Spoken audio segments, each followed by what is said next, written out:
Hello বন্ধুরা, কেমন আছেন? আশা করি সবাই ভালো আছেন। আজকে আমাদের একটা নতুন রেসিপি নিয়ে এসেছি।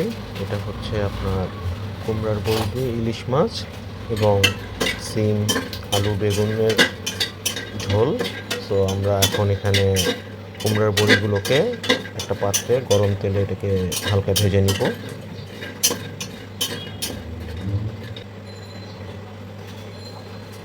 ভাজা হয়ে গেলে আমরা একটা পাত্রে এটাকে উঠিয়ে নিলাম, নিয়ে এখানে আমরা আর একটু তেল অ্যাড করে দিলাম।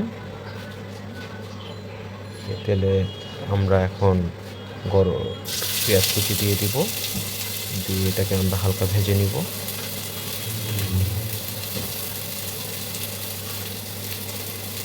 এখানে আমরা রসুন এবং পেঁয়াজের পেস্ট দিয়ে দিলাম অল্প করে,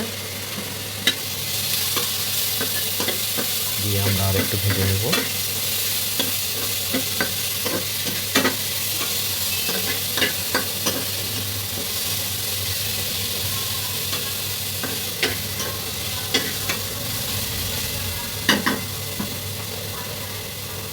তারপর আমরা এখানে এখন গুঁড়ো মরিচ এবং গুঁড়ো হলুদের এখানে অ্যাড করব, করে এটাকে আমরা আবার কষিয়ে নিব।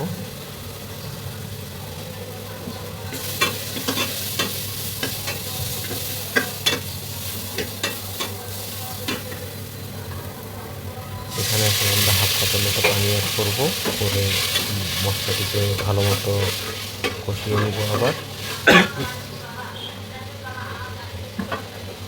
মশলা কষানো হয়ে গিয়েছে, দেখুন তেল ভেসে উঠেছে।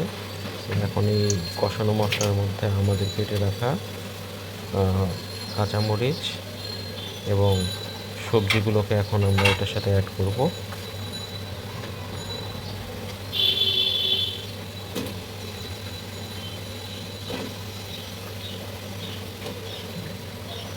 শীতকালে এই রেসিপিটা অনেক মজা হয় এবং এটা ভাত দিয়ে খেতে অনেক ভালো লাগে। খুব সহজ একটা রান্না এটা। এখন আমরা এই সবজিগুলোকে মশলার সাথে কষিয়ে নেব।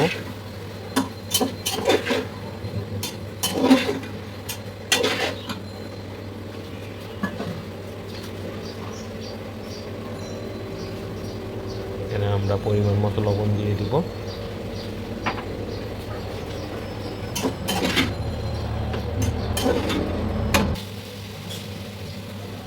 এবং আমাদের কেটে রাখা ইলিশ মাছ, যেটা আমরা হলুদ এবং লবণ দিয়ে ম্যারিনেট করে রেখেছিলাম, সেটা আমরা অ্যাড করে নিলাম। নিয়ে এই সবজির সাথে সেটাকেও আমরা কষিয়ে নিব।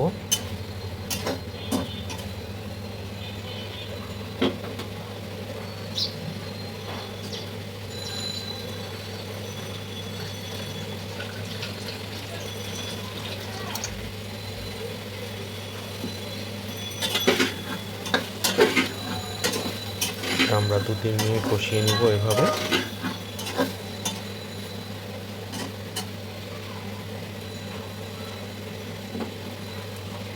কষানো হয়ে গেলে আমরা এখানে 1.5 কাপের মতো পানি অ্যাড করে দিব।